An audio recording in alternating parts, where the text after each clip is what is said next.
Well, hello, everyone. Welcome to today's Wyoming Small Business Development Center Network webinar. The Wyoming Small Business Development Center Network is a University of Wyoming program available to all residents in the state and funded by the Wyoming Business Council and the U.S. Small Business Administration. We provide no-cost, confidential advising and technical assistance to all Wyoming entrepreneurs and small business owners. Our advisors are located across the state, and they can help you start a business, grow your existing business, or recover from challenges. Did you know that 98% of cyber attacks rely on social engineering? That's right. Most hackers aren't advanced tech geniuses breaking through firewalls. They're just master manipulators that convince you or your team to hand over information. But don't worry, we're going to cover the essentials of what every small business owner should know about this growing threat. Like, what even is social engineering? Why small businesses like yours are particularly attractive targets? Ian will share some real world examples to help you spot these scams, and I will close this section with some practical steps to protect your business from these threats.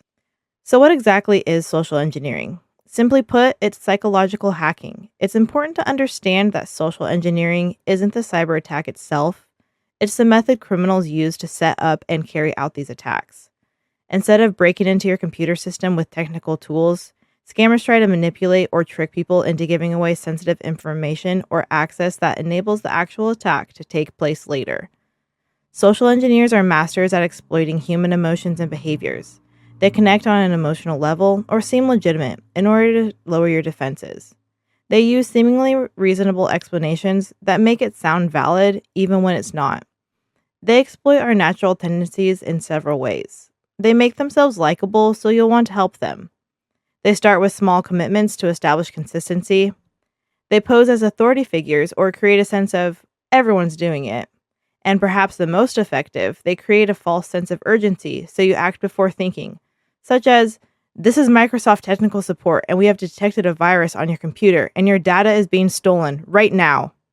They need your login credentials immediately to fix it before it's too late. This false sense of emergency pushes you to act quickly without verifying who they really are. The typical attack follows 4 stages: preparation, where they research your business; infiltration, where they make contact; exploitation, where they get what they want; and disengagement, where they disappear without raising suspicion. By understanding these psychological triggers, you're already better equipped to recognize when someone might be trying to manipulate you or your team. You might be thinking, "My business is too small for hackers to care about." Unfortunately, that's exactly why you're an ideal target. Small businesses usually don't have the same robust security measures that larger companies implement. Scammers are after valuable information like your banking details, login credentials, personal information about you, your employees, and your customers, access cards, computer system information, and network details. This information can be used to steal money directly or sold on the dark web. Remember, to hackers, you're not small. You're simply easier to target than a corporation with a dedicated security team. So, one of the most common examples of a social engineering scheme is simply email phishing. We've all seen this. We all know vaguely what email phishing is. It's where someone tries to get you to click on a link that will take you to a different site so they can steal your information. Obviously, the best ways to combat this are by looking at the email, scanning the URL to make sure that's taking you where you should be, and simply just asking. Like in this example, the IT team is saying that there's a problem. You could always just go and email your IT team to make sure that, yes, this is actually verifiable and that you should go and do this. But you should never reply to these emails, as that will not solve it. You should always make a new email when it comes to verifying when it comes to this.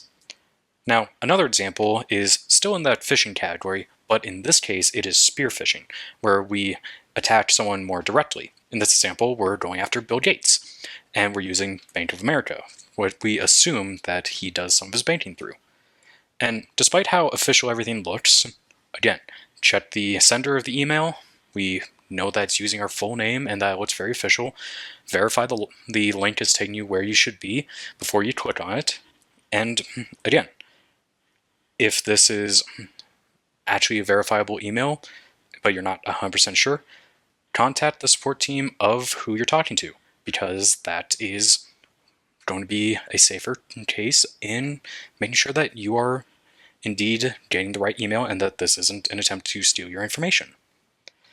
Another example is baiting. And in this example, we have a Google form where the company is wanting to find common interests among its employees in order to, quote unquote, increase workflow and work cohesion. So you might get some of the questions where it's like, oh, what's your favorite after work activity? What was your favorite subject in school? Your favorite book? Your favorite owned car? Or your favorite sports team? Admittedly, these don't seem to be that problematic until you consider favorite book, favorite car, favorite sports teams. Some of those are security questions and also ways to get more information on who you are as a person. So while it lures you in with some very simplistic questions that are not meant to really raise any alarms, these more complex questions could lead to potentially you're answering a security question. And that's how they can get more information on you, because they might need to just answer a security question to gain access to your account. Other examples of this are SMM/text phishing. Again, very self-explanatory. Someone sends you a text message that says, hey, click on this link because you won something. You also have business email compromise. This is where your business email could be compromised and someone chooses to send out a mass email to other members of the company, trying to get them to click on a link in order to get more information and more access to sensitive subjects. There's also quid pro quo and pretexting. This is where someone will be text messaging you, sharing sensitive information, or prompting you to share sensitive information by exchanging information that they have in order to try and get more and more information about you. Now, all of these examples right now are very active forms of social engineering. I would like to take a quick minute to show off a passive form of social engineering.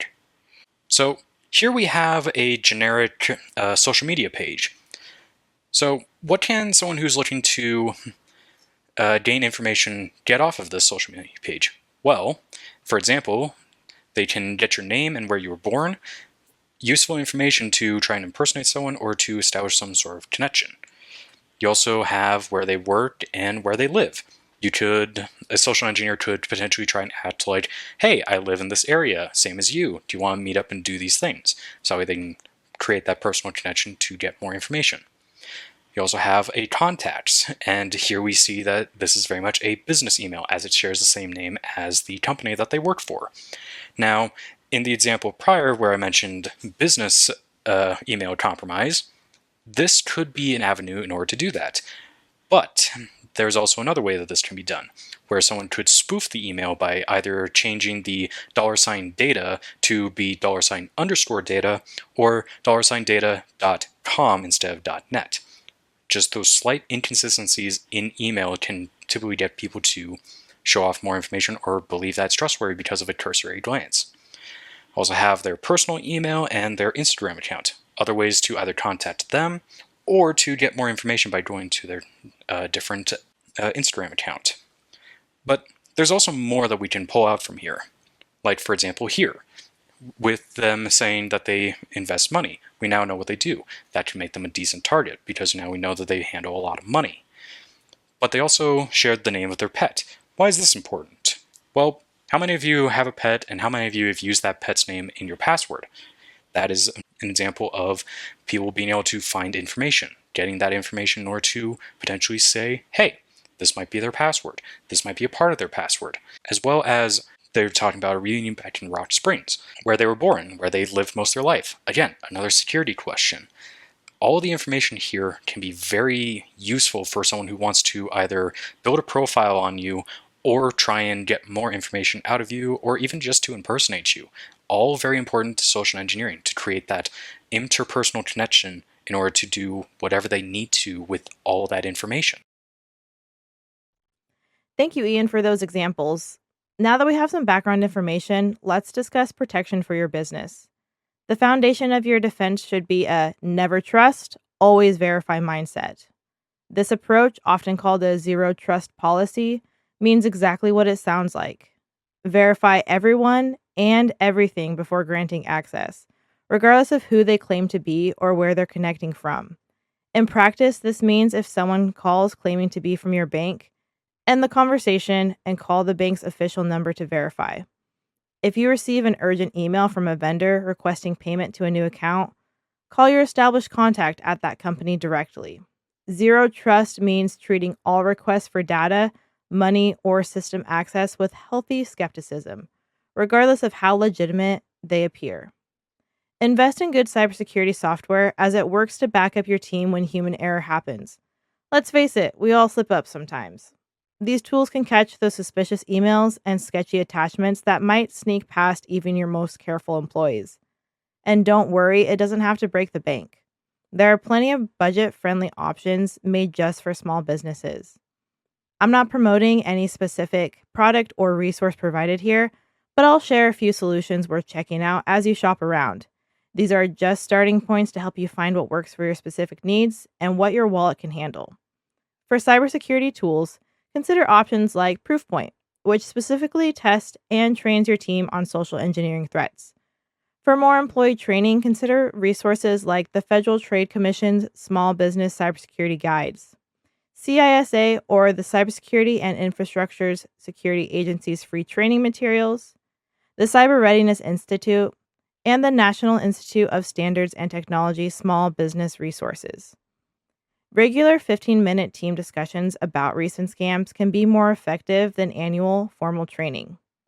To stay on top of trends, you can sign up for alerts or newsletters from trusted resources and also follow cybersecurity accounts on social media. You can even join small business groups where members share scam attempts they've encountered and can provide early warnings about emerging threats. Lastly, implement strong password policies. Use multi-factor authentication whenever possible, and create clear procedures for verifying requests for sensitive information or financial transactions. Let's talk about AI scams. Just like with social engineering, AI scams try to gain your trust by taking advantage of you being human. AI scams are a form of social engineering, but are more targeted than social engineering typically is. AI scams typically follow the same four-step process that social engineering does, but use AI in both the preparation and infiltration steps. AI can be used to dredge up all kinds of information about your business or your employees and compile that information and sort it into a more useful format for scammers to take advantage of. Scammers can use that information to then pose as somebody from your company or somebody doing business with your company and take advantage of that trust you have with that person to try to get personal information out of you. Another way scammers can use AI is to generate images and text. Images generated by AI are constantly getting better and better, and the more simple the image, the harder it is to identify. This means that a group of scammers could rapidly generate ads, fabricate information, and even create entire profiles for non-existent individuals. Scammers can then use those fake ads and profiles to try to convince people to purchase a fake product. By purchasing a fake product through a fake website, you could be giving up your email address, your credit card or other payment information, your address, and potentially even your password if you keep similar or the same password on different logins. A small group of scammers can use AI to reach a far larger group than they otherwise could and send more convincing messages and even have AI chatbots automatically reply. Automated replies from a chatbot are often very convincing, especially if that chatbot has been trained to pretend to be somebody else in your company. If somebody you think you know from HR sends you an email looking to add your license or re-add your license to their records, most people wouldn't bat an eye just sending a picture of their license over. In reality, that email could have been generated by an AI trained to pretend to be that person from HR, and now you and maybe a bunch of other people at your company have sent your license information to a scammer. Now the scammer knows your name, your date of birth, your address, and they have a physical description of what you look like. Additionally, AI chatbots are less likely to make a spelling error or grammatical error than a real person, especially for some scammers whose first language isn't English, meaning much of the traditional advice to look for typos or other errors doesn't work as well against an AI-generated message. We can't talk about AI scams without talking about deepfakes. Deepfakes are another AI technology enabled by AI learning algorithms. Deepfakes typically are used in AI scams to form videos or sound clips to pretend to be somebody important. Deepfakes take existing photos, audio clips, videos, and even your messaging patterns from social media to pretend to impersonate you. While general AI scams tend to focus on text messages or emails alone, or on finding your data for scammers to use, deepfakes are much more insidious and can be very challenging to spot, especially as the technology gets more and more advanced. Right now, video deepfakes are still pretty easy to spot, but voice deepfakes have gotten advanced and are challenging to identify. Deepfake technology is sophisticated enough to convince people that a deepfaked phone call could be from one of their own family members. Because deepfakes only use information that they can find about you, they do struggle to maintain longer conversations and fail under most scrutiny because they struggle to answer questions. Typically, audio deepfakes seek to pretend to be somebody important to you and tend to ask for money or other information and act desperately. They'll often ask for money in the form of a wire transfer, a gift card, through a payment app, or cryptocurrency, because those methods of payment are incredibly challenging to get refunded. In the previous sections, we went over what AI scams and deepfakes are and touched on some basic examples of what they typically try to do. As time goes on and AI gets more and more advanced, many of these techniques will stop working, so it is important to stay up to date on your AI detection skills. Every AI scam's number one goal is to try to get money out of you. AI scams typically do this by getting personal information from you, such as passwords or social security information. They also try to learn enough information about you to be able to impersonate you to get money out of somebody else. AI scams can also look to try to trick you in many ways that standard phishing scams try to scam you. Most of the things that phishing scams try to do, AI scams are also trying to do. Additionally, AI is always evolving. For now, somebody who knows what they're looking for can reliably spot an AI scam, but it is getting harder and harder to tell what's AI and what isn't as AI gets more advanced.